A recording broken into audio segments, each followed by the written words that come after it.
নবীজি ভিন্ন ভিন্ন হাদিসে ভিন্ন ভিন্ন জায়গায় ভিন্ন ভিন্ন খাতে বারবার বলেছেন পৃথিবীতে দুইটা দরজা আছে, একটা হচ্ছে বাবা আর একটা, এই দুইটার দরজা দুনিয়ার দরজা না, এই দুইটা দরজা হচ্ছে একটা বান্দার জন্য জান্নাতের দরজা। জোরে কোন সুবহানাল্লাহ। নবীজি বলেছেন হুমা, হুমা মানে তারা দুইজন, হুমা জান্নাতুকা ওয়া নারুক। এই পৃথিবীর মানুষেরা শোনো আমার উম্মতেরা, বাবা আর মা তোমার জন্য হয় জান্নাতের কারণ, না হয় জাহান্নামে যাওয়ার একটা উসিলা। পিতামাতার সঙ্গে যেমন আচরণ করবা, আল্লাহ তোমার সঙ্গে তেমন তেমন আচরণ করবে। সুতরাং নবীজি সাল্লাল্লাহু আলাইহি ওয়াসাল্লাম ভিন্ন হাদিসে বললেন আরো কথা, আল জান্নাতু তাহতা আকদামিল উম্মাহাত। পৃথিবীতে যত মা রয়েছে, যত মা রয়েছে, প্রত্যেকটা মায়ের পায়ের নিচে সন্তানের জন্য জান্নাত। সুবহানাল্লাহ বলবেন না? নবীজি একদিন সাহাবীদের সামনে নিয়ে বললেন, সাহাবীরা পৃথিবীতে জানো এমন তিনটা জিনিস আছে, যেই তিনটা জিনিসের দিকে শুধু এরকম নজর দিয়ে তাকিয়ে থাকলে সওয়াব হয়। কয়টা জিনিস ভাই? আরো জোরে বলেন, কয়টা? তিনটা জিনিস আছে, তাকায় থাকো, যতক্ষণ তাকাবা সওয়াব হতে থাকে। তার মধ্যে একটা হচ্ছে একটা সন্তান নেক নজরে তার বাপ মার চেহারার দিকে তাকায় থাকলে একবার চোখের পলক ফেলবে, একটা কবুল হজের সওয়াব দেওয়া হয়। সাহাবী বললেন, ইয়া রাসূলুল্লাহ, আমার বাপ মা দুইজনই জীবদ্দশায় বেঁচে আছেন, আমি যদি বার বার বার বার তাদের চেহারার দিকে দৃষ্টিপাত করি, তাকাই, তাহলে আমার কি হবে? নবীজি আমার মুস্কি একটা হাসি দিলেন, দিয়ে বললেন, সাহাবী, আল্লাহর রহমতের ভান্ডার কম নাই, তুমি যদি 100 বার তাকাও 100টা কবুল হজের সওয়াবই তোমাকে দান করা হবে। বাপমা যাদের আজকে আছে, তারা হয়তো এই যে একটা মুরব্বীরা কথা বলে, মানুষ দাঁত থাকতে দাঁতের মর্যাদা বোঝে না, চোখ থাকতে চোখের মর্যাদা আমরা বুঝি না। বাপমা যাদের আছে তারা বাপমার মর্যাদা ঠিক মতো এখনো বুঝতেছি না। যারা বাপমা হারা তাদের দিকে তাকান, তাদের কলিজা যখন বাপমার কথা আমরা বলি, কলিজার ভিতরে একটু হলেও মোচড় দেয়। কথা বলেন ঠিক কিনা? বাপমা যারা হারা হয়েছে তারাই কেবল বোঝে বাপমা হারানোর কত যন্ত্রণা, কত বেদনা। আমরা বাড়িতে গিয়ে এখন যারা এতিম সন্তানগুলো আছে, দেখবেন মা নাই, মারে ডাকতে পারে না। একটা মেয়ে আছে, মেয়েরে বারবার গিয়ে মা মা বলে ডাকে, মেয়েরে মা বলে ডাকে, মানে মায়ের ডাক, মাকে ডেকে যতটা স্বাদ পাওয়া যায় মেয়েকে ডেকে অতটা স্বাদ পাওয়া যায়। এজন্য বাপ মা থাকাকালীন সময় এই যে আল্লাহ ওয়াদা করেছিলেন, আবার নির্দেশ দিয়েছিলেন, এইগুলো পালন করা দায়িত্ব প্রত্যেকটা সন্তানের। আচ্ছা ভাইরা বলুন তো, কম না বেশি? বাপমার সঙ্গে ভালো আচরণ করার দায়িত্ব আমাদের কম না বেশি? বেশি মানে আবশ্যিক, ফরজ, ফরজ করে দিয়েছে আল্লাহ সুবহানাহু ওয়া তাআলা আমাদের সব সন্তানদের যেন নেক হিসেবে কবুল করে, পড়ে না আমিন। আল্লাহ বললেন, ওয়াবিল ওয়ালিদাইনি ইহসানা, পিতা মাতার সঙ্গে ইহসান করবা। এই যে রবিউল আউয়াল মাস আমাদের মাসে বছরে কয়বার করে আসে? একবার করে আসে। কেমন করে দেখেন, নবীজি, একটা ঘটনা বলি, নবীজির দুধ মায়ের নাম কি বলেন তো? আম্মাজান হালিমাতুস সাদিয়া রাদিয়াল্লাহু আনহা। নবীজি একজন সাহাবীদেরকে নিয়ে বসে আছেন, ঠিক ওই সময় আম্মাজান হালিমাতুস সাদিয়া রাদিয়াল্লাহু আনহা নবীজির কাছে চলে আসলেন। সুবহানাল্লাহ বলে। নবীজি সঙ্গে সঙ্গে বসা অবস্থা থেকে উঠে দাঁড়ালেন, নিজের পরনে গায়ে একটা চাদর ছিল, দামি চাদর, সেই চাদরটা গা থেকে খুলে সঙ্গে সঙ্গে বিছিয়ে দিলেন, বললেন, আম্মাজান বসেন। সুবহানাল্লাহ। আর আজকে আমরা সেই নবীর উম্মত বলে দাবি করি, অনেকে আছে নিজে থাকে ভালো ভালো ফার্নিচারওয়ালা রুমে, আর নিজের বুড়া বাপ মা আছে ভাঙ্গা রুমের মধ্যে থাকতে দেয়।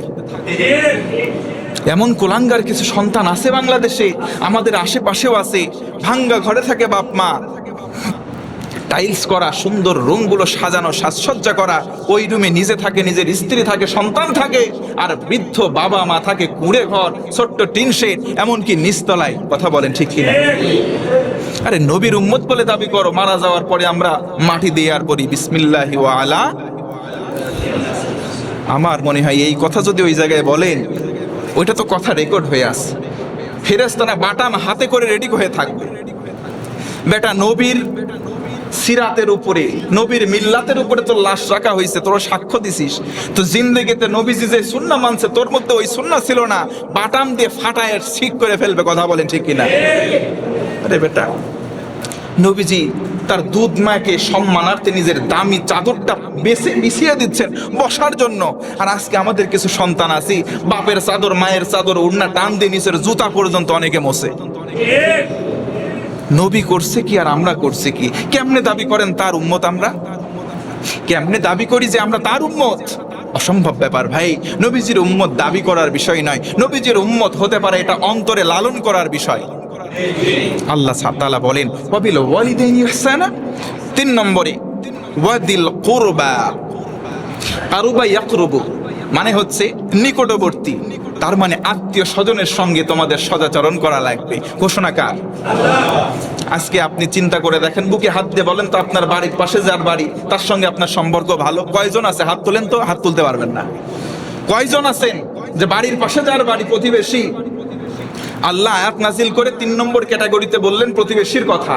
নবীজি এখান থেকে হাদিসে কোটেশন, নবীজি বলেন যেই ব্যক্তির প্রতিবেশী বলবে ওই ব্যক্তিটা ভালো, আল্লাহ ওই ব্যক্তির জান্নাতি বানায় দেবেন। আর যেই ব্যক্তির প্রতিবেশী বলবে ওই ব্যক্তিটা ভালো না, আল্লাহ রাসূল বলেন ওরে আল্লাহ জান্নাতেও দেবে না। নাউজুবিল্লাহ। আপনি প্রতিবেশীর কাছে কেমন, এটা বাইরের কাছে, হুজুরের কাছে আসার দরকার নাই। আপনি পৃথিবীর ভিতরে শ্রেষ্ঠ পরিচিত একজন হইতে পারেন, প্রতিবেশীর সঙ্গে আপনার সম্পর্ক ভালো না, আল্লাহর সঙ্গেও সম্পর্ক ভালো হতে পারে? অসম্ভব ব্যাপার। আল্লাহ 3 নম্বর ক্যাটাগরিতে বললেন প্রতিবেশীর সঙ্গে ভালো সম্পর্ক রাখো। নবীজি বলেছেন যখন তরকারি রান্না করবা একটু সুরা, একটু ঝোল বেশি দিয়ে রান্না করবা। প্রতিবেশী যদি ঢুকে পড়ে তাহলে তুমি অবশ্যই খাবার অফার করবা, কারণ একজনের খাবার 2 জনের জন্য যথেষ্ট, 2 জনের খাবার অ্যাটলিস্ট 3 জনের জন্য যথেষ্ট। সুবহানাল্লাহ পড়ে। প্রতিবেশীর হক। রান্না করছি ভালো ইলিশ মাছ, একটু ঘ্রাণ ছুটতেছে, দরজা বন্ধ কর, সামনেরটাও লক কর, এইটাও লক কর। কেউ যদি ডাকে কোনো উত্তর দিস না। পরে যদি দেখা হয় বলবো না ফ্যানের আওয়াজে শুনতে পাই নাই। এমন ধান্দাবাজ কিছু পড়শি আছে না নাই? আছে। আল্লাহ সুবহানাহু ওয়া তাআলা জানেন এই কথাগুলো, এই কারণে বলছেন 3 নম্বর ক্যাটাগরিতে বনি ইসরাইলের থেকে শপথ নিয়েছিলাম। এই ঘটনাগুলো আল্লাহ বলছেন কয়েক আয়াত আগেই। আল্লাহ বললেন যাতে করে উলুল আলবাব, যাতে করে এই সমস্ত মানুষগুলো এখন শোনে, ঘটনা থেকে শিক্ষা নিয়ে বাস্তব জীবনে আমল করতে পারে। সুবহানাল্লাহ। আপনারা কি কষ্ট পাচ্ছেন? আলোচনা চলবে না, শেষ করে দেব। আল্লাহ ক্যাটাগরি বলতেছেন 1 নম্বর ইবাদত কার? 2 নম্বরে বাবা এবং মায়ের সঙ্গে সদাচরণ, আর 3 নম্বরই হচ্ছে প্রতিবেশীর সঙ্গে ভালো আচরণ। নবীজি একটি সুন্দর হাদিস বললেন। নবীজি বললেন যে ব্যক্তি বড়কে সম্মান করে না এবং বড় হয়ে ছোটকে স্নেহ করে না, সে আমি নবীর উম্মতি না। নাউজুবিল্লাহ বলেন। সমাজের কিছু মুরব্বী আছে, আমিও তো সমাজেরই মানুষ, নাকি সমাজের বাইরে? তো আমার সঙ্গেও তো ঘটে কিছু কিছু ঘটনা। কিছু কিছু মানুষ আছে মুরব্বী, আমরা ছোটরা সম্মান করতে চাই, কিন্তু আমাদের দেখে সোজাসুজি তাকাই না অনেকে। আর মনে মনে করে হুজুর যাচ্ছে, হুজুরই তো আমাকে সালাম দেবে, আমি কে সালাম দিবে যাব। এরকম ধারণা অনেকে করে কি করে না? যে হুজুর যাচ্ছে, ইমাম যাচ্ছে, মুয়াজ্জিন যাচ্ছে, ওরাই আমাকে সালাম দেবে। আরে ভাই, নবীজি অন্য একটা হাদিসে বলেন যে ব্যক্তি আগে সালাম দিল তার দিলটা, অন্তরটা অহংকার থেকে সাফ হয়ে গেল। আপনি সালাম দেন নাই মানে আপনি অহংকার পুষে রাখছেন। অহংকার পুষে রাখা যাবে? অহংকার আর হিংসা এত বড় পাপ। নবীজি বলেন শুকনা খড়কুটা লাকড়ি যেমনি ভাবে আগুন জ্বালিয়ে দিলে পুড়ে ছাই হয়ে উড়ে যায়, হিংসা আর অহংকার মানুষের নেক আমলগুলোকে ঠিক ওই রকম মেজের বারুদের মতো আগুন দিয়ে ঝাল করে একবারে ধ্বংস করে ছাই হয়ে উড়িয়ে দেয়। নাউজুবিল্লাহ বলেন। হিংসা আর অহংকার আমাদের কলিজায় একদম নাই। আছে হিংসা অহংকারে আজকে আমাদের কলিজাগুলো ভরপুর হয়ে গেছে। একজন তারাক্কি হচ্ছে, উন্নতি হচ্ছে, আমরা দেখতে পারিনি, আমরা সহ্য করি না। আল্লাহ তাআলা এরকম হিংসার অহংকার মুক্ত জিন্দেগি আমাদের সবাইকে যেন দান করে, পড়ে না আমিন। নবীজি বললেন বড়কে সম্মান করো আর ছোটকে স্নেহ করো। যারা এরূপ করে না তারা আমি নবীর উম্মত না, আর আমার যারা উম্মত হবে না তারা জান্নাতেও প্রবেশ করবে। আজকে ছোটদের দায়িত্ব হচ্ছে বড়দের সম্মান করা, আর বড়দের দায়িত্ব হচ্ছে ছোটদেরকে স্নেহ করা। কেমন করে একটা মিসাল দেই, নবীজি সাল্লাল্লাহু আলাইহি ওয়াসাল্লামের সময় হযরতে আনাস রাদিয়াল্লাহু তাআলা আনহু যখন তিনি ছোট্ট ছিলেন, মাত্র 6 বছর বয়স। কয় বছর? 6 বছর। হযরত আনাস বড় হয়ে হাদিসটা বর্ণনা করেন। তিনি বলেন, আমি নবীজির খাদেম ছিলাম। নবীজির খাদেম ছিলাম যখন তিনি যে অর্ডারটা করতেন আমি সঙ্গে সঙ্গে সেটা বাস্তবায়ন করতাম। একদিন নবীজি আমাকে ডাকলেন, ডেকে বললেন, আনাস, আমার ওই কাপড়টা তুমি নিয়ে আসো, আমার ওই চাদরটা, শালটা, ওই জুব্বাটা বানাবো, এটার কারণে কাপড়টা নিয়ে আসো। একটা কাপড় আনতে বলে, শাল।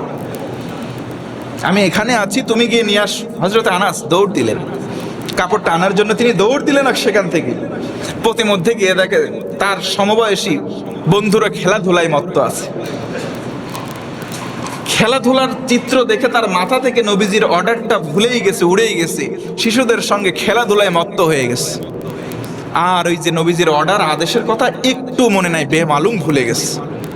নবীজি অনেকক্ষণ অপেক্ষা করার পরে চিন্তা করলেন, আরে আনাস কোথায় গেল? আনাসকে আমি একটা কাজে পাঠালাম, কই আনাস কই গেল? নবীজি চিন্তা করলেন, হয়তো আনাস কোথাও গিয়ে সে ভুলে গিয়েছে। জোরে কোন সুবহানাল্লাহ। আর আমরা হলে কইতাম কি, আরেকজনের পাঠাইতাম, দেখ তো বেটা অমুক কোথায়, ধরে নিয়ে আয়। এমন টেন্ডেন্সি আমাদের দু একজনের আছে না নাই? আছে। দেখেন নবীজির সুন্নাহ কি, ছোটদের সঙ্গে তার কেমন আচরণ। নবীজি চিন্তা করলেন, হয়তো কোথাও গিয়ে সে অগোচরে অজ্ঞতাস্বরে ভুলে গিয়েছে। নবীজি নিজে আবার গমন করলেন ওই কাপড়টা আনার জন্য। জোরে কোন সুবহানাল্লাহ। রাস্তায় গিয়ে দেখে ঠিকই আনাস খেলা করতেছে। আনাসের সঙ্গে যেই নবীজির সাক্ষাৎ হয়ে গেছে, চোখে চোখ পড়ছে, আনাসের আর একটাও কথা নাই, নড়াচড়া নাই। হযরতে আনাস বলেন, বড় হওয়ার পরে হাদিস বর্ণনা করতেছেন, নবীজি আমার দিকে তাকিয়ে একটা ধমকও দিলেন না, চোখটা লালও করলেন না, মুস্কি একটা হাসি দিলেন। জোরে কন্যা সুবহানাল্লাহ। হযরতে আনাস বলেন, নবীজির ওই মুস্কি হাসির শাসনটা আমি আজ বৃদ্ধ হয়ে গেছি, আমার সারা জীবনের জন্য কাজে লেগেছে। জোরে কন্যা সুবহানাল্লাহ। শাসন সব সময় রাগ করে হয় না, মাঝে মধ্যে মুস্কি হাসি দিয়েও পৃথিবী বিশ্বটাকেও জয় করা যায়। হযরত আনাস বলেন, নবীজির মুস্কি ওই হাসিটা আমি আনাসকে আজ পর্যন্ত আমার প্রত্যেকটা কাজের দায়িত্বশীল হিসেবে আমাকে পালন করাতে উদ্বুদ্ধ করেছে। জোরে আল্লাহু আকবার। এজন্য যারা গুণীজন আছেন, যারা বড়জন আছেন, শিশুদের প্রতি একটু সহানুভূতি হতে হবে। সহানুভূতিশীল আচরণ যখন আপনি করবেন, নবীর সুন্নাহ আদায় হবে। আর বাচ্চাদের মনে যদি দাগ কেটে যায় একবার আপনার আমার প্রতি, ছোটদের যদি একবার আপনার আমার প্রতি দাগ কেটে যায় অন্তরে, এই বেটা ভালো না, তাহলে সারা জীবন বড় হবে ঠিক, ওই ধারণার দাগটা কখনো মুছবে না। এই কারণে তাদের প্রতি স্নেহশীল আচরণ করবো তো ইনশাআল্লাহ। এই যে ঘোষণা তো আমি হুজুরের না, আমি মোল্লার ঘোষণা না, ঘোষণা কার? আল্লাহ বলেন যে বড়দেরকে স্নেহ করা লাগবে, নবীজিকে মাধ্যম করে বড়দেরকে সম্মান করা লাগবে। আজকে অনেক যুবকরা আছি, আমরা বড়দেরকে সম্মান করি না। যুবক শোনো, যারা বৃদ্ধ হয়েছে, বড় হয়েছে, তারাও একদিন তোমার আমার মতো যুবক ছিল। আজকে তারা বার্ধক্যের এক দ্বার প্রান্তে গিয়ে নুজ্জু হয়ে পড়েছে। তুমিও যদি হায়াত পাও, একটা সময় গিয়ে তোমারও চামড়ার ভিতরে ভাঁজ ধরবে, তোমারও চোখটা ছানা পড়ে যাবে, বেশি দূর দেখতেও পারবা না। কি কথা বলেন না? সুতরাং আজকে তুমি যেমনটা করবা, ফিডব্যাক ঠিক অনুরূপ তুমি পাবা। এটা হচ্ছে নেচার অফ ল, স্বাভাবিক। এটা হচ্ছে স্বাভাবিক একটা গতি। তুমি আজকে যেমন আচরণ করবা, ইন ফিউচারে তুমি সেটাই ফিডব্যাক পাবা। ও যুবক, আজকে থেকে নিয়ত করো, মৃত্যু কার কখন আসে আমরা কেউ জানি না। যতদিন বেঁচে থাকবো অন্তত বড়দের সঙ্গে অসম্মানজনক কোনো ব্যবহার করব। এই যুবক সবাই একটু নিয়ত করে উঁচু গলায় বলো ইনশাআল্লাহ। আল্লাহ কবুল করো, পড়ে না আমিন। বড়দের সঙ্গে খারাপ আচরণ করা যাবে না। আজকে অনেকে আছে, হুজুর খুব সম্মান করি, হুজুর খুব সম্মান করি। আজকে সকালে রাস্তায় একটু হেঁটে আসতেছি, খুব সম্মান করে অনেকে। যেই দেখছো ওখান থেকে আমি সালাম দিব, মুখের মধ্যে ধোঁয়া চুপ করে আছে, মুখ এরকম করে আছে, মানে ওয়ালাইকুম সালাম বললেই ধোঁয়া বের হয়ে যাবে। কথা বোঝেন আমার কথা? বোঝা যায়? এরকম কিছু মানুষ সমাজে আছে না, ধূমপান করে, মাদকাসক্ত আছে। আমি বারবার বলি, ও যুবক, ও বাবাজিরা যারাই আছেন এই মাদকের সঙ্গে সংশ্লিষ্ট, এই মুহূর্তে ছেড়ে দেন না। ও ছাতা তো ভালো জিনিস না, ওর গায়ের উপরে লেখা থাকে ধূমপান সংবিধিবদ্ধ সতর্কীকরণ, ধূমপান ক্যান্সারের কারণ, ধূমপান মৃত্যু ঘটায়। তাহলে জানা শোনার পরে যদি ওই কাজ করেন, আপনার মতো পাগল পৃথিবীতে আর থাকতে পারে না। যে ব্যক্তি জানা শোনার পরে অন্যায় করে, খারাপ কাজ করে, সেই ব্যক্তি সুস্থ মস্তিষ্কের হতে পারে? এটা আওয়াজ দেন না, হতে পারে? আওয়াজ দিবেন কি করে? কারণ যারা আওয়াজ দিচ্ছে না, বুঝবেন তারা ওই ক্যাটাগরির লোক। আল্লাহ আমাদের হেফাজত করুক, পরে না আমিন। আল্লাহ বলেন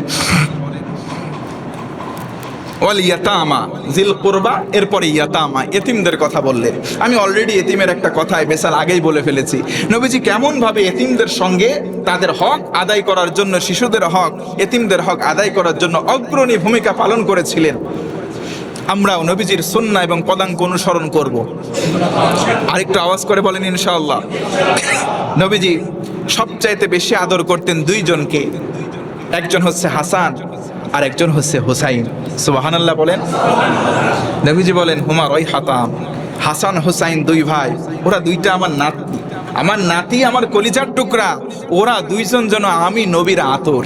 সুবহানাল্লাহ। সর্বক্ষণ নবীজির কোলে জড়িয়ে থাকতো। নবীজি ঘোড়া হতেন, পিঠের উপরে হাসান হুসাইন উঠতো। আল্লাহু আকবার। এইরকম নানা পৃথিবীতে আর কয়জন আছে? এইরকম নানার উদাহরণ দিয়ে যাওয়া মানুষ আর কয়জন আছে? নবীজি সাল্লাল্লাহু আলাইহি ওয়াসাল্লাম আদিষ্ট হয়েছিলেন, আদেশ হয়েছিলেন, আদেশপ্রাপ্ত হয়েছিলেন মিসকিনদের সঙ্গে হক ভালোভাবে পালন করবে, এতিমদের সঙ্গে। আল্লাহ তাআলা বলেন, 1 নম্বরে আল্লাহ ছাড়া কারোর সঙ্গে ইবাদত হবে না, 2 নম্বরে পিতামাতার সঙ্গে সদাচরণ, 3 নম্বর আত্মীয় স্বজন আশেপাশে যারা আছে তাদের সঙ্গে। আরে আশেপাশের সঙ্গেই আমাদের সম্পর্ক নাই। একটা কথা মনে পড়ে গেল, সেটা হলো তৎকালীন বা আগের জামানায় যখন মোবাইল ফোন ছিল না, সে সময় মোবাইল ফোন দিছে কে? মানে যাই হোক, সর্বক্ষণিক আমাদের ডিজিটালাইজড, যতটা আমরা মডারেট হচ্ছি, এর ধারাবাহিকতায় মোবাইল, কম্পিউটার, ল্যাপটপ এইগুলো আমাদের হাতে আসছে। পৃথিবীর সঙ্গে যত গতিটা বাড়বে, জেনারেশন যত এগিয়ে যাবে, এইগুলোর উন্নয়ন সাধন হবে, এটা স্বাভাবিক ব্যাপার। কথা বলেন ঠিক কিনা? বিশ্ব যখন এগিয়ে যাবে, বিশ্বের সঙ্গে তাল মিলিয়ে আমরাও এগিয়ে যাব, এটা হচ্ছে স্বাভাবিক একটা গতি। এই যুবকরা কথা বলো ঠিক কিনা? এখন কেউ যদি দাবি করে ঘরে ঘরে হাতে হাতে আমি মোবাইল দিছি, মোবাইল কি তোর বাপ দাদার নাকি? কথা বলেন তো। জেনারেশন যখন এগিয়ে যাবে, এটা একটা স্বাভাবিক ব্যাপার, সিম্পল বিষয়। আর এটা যদি নিজে দাবি করে, তা আসলে দাবি তো মুখে মানুষ যা ইচ্ছা তাই বলতে পারে, মানুষের মুখে যা ইচ্ছা তাই বলতে পারে। অথচ নবীজি বলেছেন মান সামাতানা যা, যে ব্যক্তি অযথা কথা বলা থেকে চুপ থাকবে, সে ব্যক্তি জাহান্নাম থেকে মুক্তি পেয়ে জান্নাতি হয়ে যাবে। বেশি কথা বলা যাবে না। বাচাল মানুষ ভালো না। বাচাল মানুষ কথা 10টা বলে, 8টাই বলে ফাও কথা।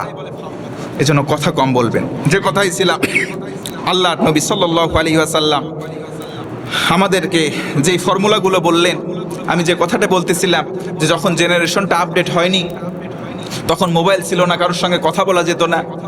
সে সময় আমাদের আত্মীয়তার বন্ধন আমরা দেখছি কতটা ভালো। বোনের বাড়ি ভাই না গেলে বোন অভিমান করত। কথা বলেন। বোনের বাড়ি না গেলে বোন কান্নাকাটি করতো, ভাই তুই কেন আসিস না? আর আজকে এমন কিছু কুটুম হয়েছে রক্ত সম্পর্কের, যে কেউ যদি ওর বাড়িতে যায় বরং আরো মন খারাপ হয়, যে এরা কেন আসে, বিরক্ত বোধ করে। কথা বলেন, আছে না নাই? তো আল্লাহ আদেশ করতেছেন কি, আমরা করতেছি কি? আল্লাহ বলতেছেন আই, আমরা বলতেছি না আল্লাহ তুমি থাকো, আমরাই যাই। নাউজুবিল্লাহ বলে। এই কাজগুলো করা যাবে না। কোশ্চিনকালেও আল্লাহ দ্রোহী কোনো কাজ করা যাবে। আল্লাহ বললেন এরপরে মিসকিন, এতিম এদের সঙ্গেও হক আদায় করে চলতে হবে। এরপরে ওয়াকুলু লিন্নাসি হুসনা, আর মানুষের সঙ্গে যখনই দেখা হবে সুন্দর সুন্দর কথা বলতে হবে। আজকে সমাজের মধ্যে অনেক মানুষ আমরা আছি, মানুষের সঙ্গে হেসে কথা বলার লোক হাতে গোনা কয়েকজন ছাড়া ম্যাক্সিমাম। তাকাবেন দেখবেন মুখটা এমন গম্ভীর ভাব নিয়ে থাকে, অথচ মানুষের সঙ্গে হাসি মুখে কথা বলাটাও সুন্নাত। সুবহানাল্লাহ বল। তাহলে এই সুন্নাহগুলো যদি আমরা আদায় করি, আমরা তো সব আল্লাহর ওলি হয়ে যাওয়ার কথা। কি কথা বলেন না কেন? এই সুন্নাহগুলো, আল্লাহর এই আইনগুলো আমরা মেনে চলার চেষ্টা করবো ইনশাআল্লাহ। আল্লাহ বলেন এরপরের হুকুমটা হচ্ছে ও আকিমুস সালাত, নামাজ কায়েম করবা। কি কায়েম করবা? বললেন হুজুর চুলকানি তো এই জায়গায়, জুম্মার দিনে আসছে ভালো কথা, অন্য সব সময় নামাজ পড়তে হবে কেন? মুসল্লিদের মধ্যে ম্যাক্সিমাম আমরা এমন আছি, জুমার দিনেই শুধু নামাজে আসি, 5 ওয়াক্ত নামাজ আমরা আদায় করি না। কারণ আপনি যদি বিশ্বাস না হয়, আপনি ফজরে আসবেন, জোহরে আসবেন, আসরে আসবেন, দেখবেন লোক ওইভাবে হয় না। এই 2 কাতার ভরে কিনা আমার সন্দেহ। যারা আছেন নিয়মিত মুসল্লি তারা একটু কথা বলেন, 2 কাতার ঠিক মতো পড়ে না। অথচ জুমার দিনে দেখেন দোতলার কি খবর, একটু দেখে আসেন তো, আমাকে চিত্র করে দেখেন কত লোক আসছে। দোতলা লোক আসছে, বারান্দা ভরে গেছে, মাশাল্লাহ। আসুক, আমার কথা আসুক, নিরুৎসাহিত করছি না, কিন্তু একটা কথা মনে রাখবেন, ফজরের চিত্র আর জুমার চিত্র যেদিন এক হয়ে যাবে, ওই দিন 1 সেকেন্ডও দেরি হবে না, বাংলার জমিনে ইকামাতে দিন প্রতিষ্ঠা হয়ে যাবে। আর যতদিন ফজরের ওয়াক্ত আর এই জুমার দিনের মুসল্লিদের সংখ্যা ঠিক হবে না, মনে রাখবেন সারা জীবন আমরা ঐক্যবদ্ধ হলেও ইকামাতে দিন বাংলার জমিনের প্রতিষ্ঠা পাবে না। মুসলমান, নবীজির হাদিস থেকে প্রমাণিত, যারা মুসলমান দাবি করে ফজরের নামাজ পড়ে না, তাদের ভিতরে নেফাকি থাকে বেশিরভাগ, তারা মুনাফিক, মুসলমান না। আল্লাহ তাআলা আমাদের সঠিক বুঝদান করুক, পড়ে না আমিন। ওয়া আতুজ যাকাত, এরপরে আল্লাহ পাক বললেন ওয়াদা নিয়েছিলাম, অঙ্গীকার নিয়েছিলাম যাকাত প্রদান করার। আজকে আমরা যাকাতকে জরিমানা মনে করি, আজকে আমরা যাকাতকে জরিমানা মনে করি। সুম্মা তাওয়াল্লাইতুম ইল্লা কলিলাম মিনকুম, তবে হ্যাঁ, কতিপয় মানুষ মেনেছিল আর কিছু মানুষ ওখান থেকে মুখ ফিরিয়ে নিয়েছিল। আল্লাহ এখানে হুকুম বললেন কয়টা, আমার সঙ্গে বলেন। ইবাদত কার? 1, পিতামাতার সঙ্গে সদাচরণ। 2, আত্মীয়ের সঙ্গে ভালো সম্পর্ক। 3, এতিমের সঙ্গে ভালো সম্পর্ক। 4, মিসকিনের সঙ্গে তার হক আদায় করা। 5, মানুষের সাথে ভালো কথা বলা। 6, নামাজ আদায় করা। 7, যাকাত দেওয়া। 8, সুবহানাল্লাহ পড়েন। এই 8টা আদেশ বা নির্দেশিকা আল্লাহ দিলেন। তারপরে আল্লাহ বললেন সুম্মা তাওয়াল্লাইতুম ইল্লা কলিলাম মিনকুম, তোমাদের ভিতর থেকে অল্প কিছু মানুষ এটা মানলো আর অধিকাংশ মানুষ এটা থেকে মুখ ফিরিয়ে চলে গেল। মানে এই 8টা ফর্মুলা মানলো না। ওয়া আনতুম মুরিদুন, আর ওরাই হচ্ছে সীমা লঙ্ঘনকারী। আল্লাহ তাদের কথাই শুরুতে বললেন, এই সীমা লঙ্ঘনকারীদেরকে আমি একবার জাহান্নামে দেব, হুম ফিহা খালিদুন, জাহান্নাম থেকে তারা আর বের হওয়ার কোনো সুযোগ পাবে? আওয়াজ করে বলেন, পাবে? একেবারে আল্লাহ জাহান্নামে দেবে, আর কোনো বের হওয়ার সুযোগ নাই। সুতরাং এই 8টা কাজ আমরা কি ছেড়ে দেব নাকি আঁকড়ে ধরবো? আঁকড়ে ধরবো তো ইনশাআল্লাহ। কথা দিয়ে বলেন, হিম্মত নিয়ে ইনশাআল্লাহ। ইন্নামাল আমালু বিন্নিয়াতের ভাই, আমল করেন না করেন, নিয়তটা করেন। নবীজি বলেছেন নিয়ত করলে, আমল না করলেও যে সওয়াব হয়, নিয়ত করলে ওই সওয়াবটা আল্লাহ আগেই লিখে দেয়। এই জন্য এই 8টা কাজ আমি শেষবারের মতো আরেকবার বলছি। 1, ইবাদত করব আল্লাহর, পিতামাতার সঙ্গে সদাচরণ করব, প্রতিবেশীর সঙ্গে সদাচরণ করব, এতিম মিসকিনের সঙ্গে ভালো আচরণ করব, মানুষের সঙ্গে হাসি মুখে কথা বলবো, নামাজ কায়েম করব, যাকাত প্রতিষ্ঠা করব। এই 8টা কাজ যদি আমরা করতে পারি, তাহলে আমরা আসামির কাঠগড়ায় যাব না, জাহান্নামেও যাব না। আল্লাহ তাআলা বললেন কি, ওয়াল্লাযীনা আমানু ওয়া আমিলুস সালিহাত উলাইকা আসহাবুল জান্নাহ, যারা এই কাজ করবে ঈমানের সাথে তারা জান্নাতি। সুবহানাল্লাহ। হুম ফিহা খালিদুন, আগের আয়াতে আল্লাহ বললেন জাহান্নামে যারা যাবে তারা স্থায়ী থাকবে জাহান্নামে। এই 8টা কাজ যারা করবে তারা জান্নাতে গিয়েও স্থায়ী থাকবে। একটু উঁচু গলায় আওয়াজটাকে একটু উঁচু করে বলেন সুবহানাল্লাহ। আজকে আমরা 83 নম্বর আয়াত, এই 3টা আয়াতের উপরেই শেষ করি। বারাকাল্লাহু লানা ওয়া লাকুম ফিল কুরআনিল আযীম। আল্লাহ তাআলা আমাদের কথাগুলো বেশি বেশি আমলে বাস্তবায়ন করার তৌফিক দান করুক, আমিন। আসসালামু আলাইকুম ওয়া রাহমাতুল্লাহি ওয়া বারাকাতুহু।